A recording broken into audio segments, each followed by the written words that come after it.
अपनी बातों को रखे।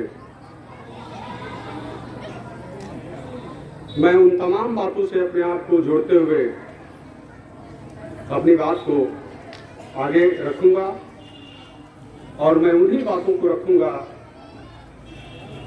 कि जिस पर लोगों ने प्रकाश अभी तक डाला है उससे मैं बचूंगा।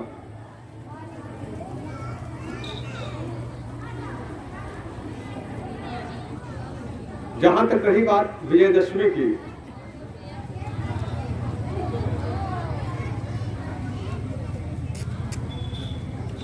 आप लोग जानते हैं, क्योंकि सभी लोग यहाँ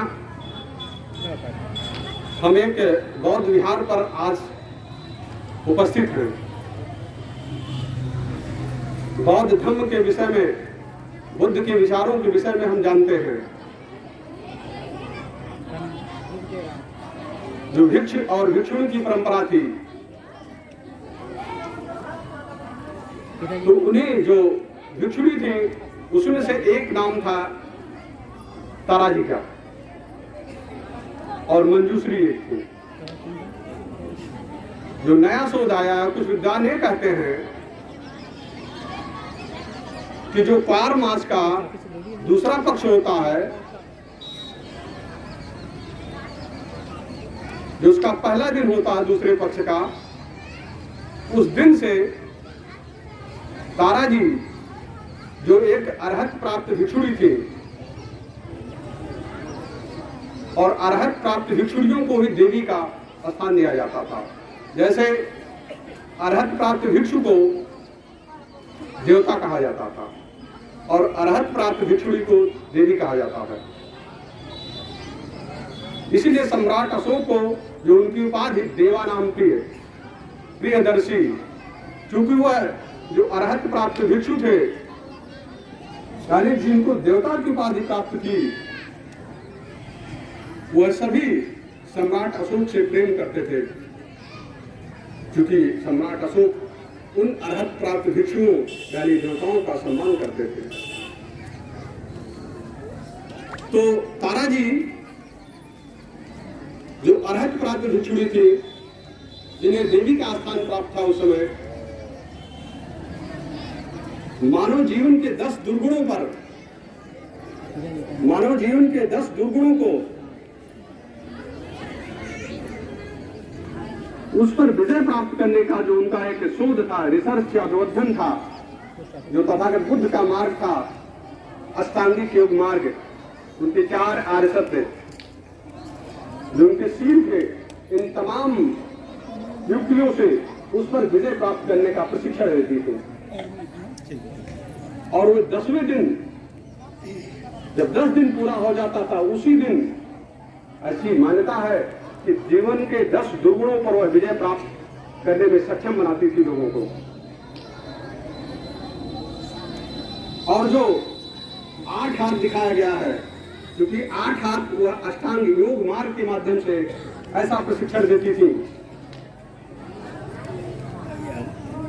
उसी को पाखंडियों ने 8 हाथ दिखाया और 10 हरा, दशहरे के रूप में उसको पाखंडवाद में परिवर्तित कर दिया गया। एक नया शोध है, कुछ लोग जानते भी होंगे। फिलहाल क्या सही है क्या गलत है, चिंतन का विषय है, शोध जारी है। अब मैं आगे बढ़ूंगा।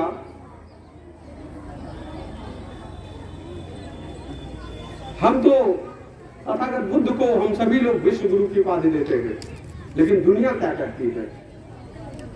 हम कहते हैं, लेकिन हमारी बात हमारे देश में ही नहीं मानी जाती है, हमारे देश के लोग भी नहीं सुनते। फिलहाल भारत में तो इस चीज को नहीं स्वीकार करते।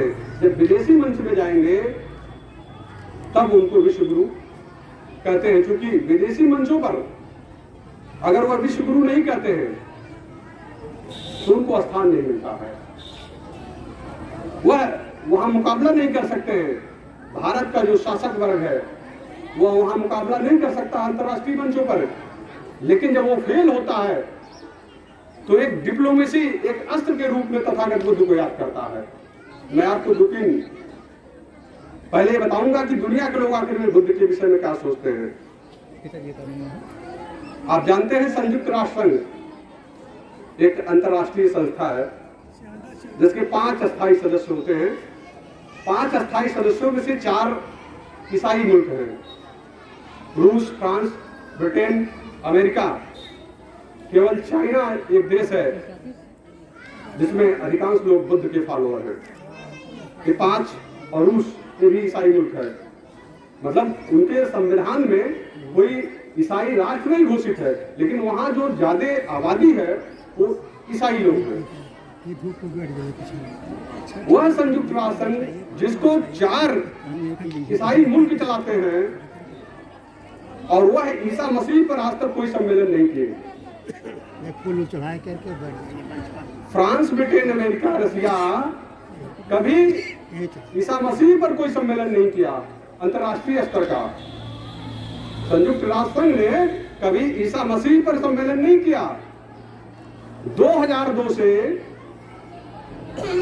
आज तक 16 अंतर्राष्ट्रीय बौद्ध सम्मेलन संयुक्त राष्ट्र संघ करवाता है।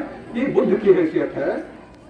हम जानते हैं, हम कहते हैं, लेकिन हमारे देश का शासक वर्ग इस चीज को कभी भारत में नहीं स्वीकार करता है, ना इसको बताने की जहमत। लेकिन जब वो बुलाया जाता है तो मीडिया उसे छापना भी नहीं चाहती है कि भारत का जो बुद्ध का फॉलोअर अगर इन बातों को जान जाएगा तो उसका स्वाभिमान जागृत होगा। इसलिए लगातार भारत की जो शासक मीडिया है, जो शोषक वर्ग की मीडिया है, इन तथ्यों को छिपाती है।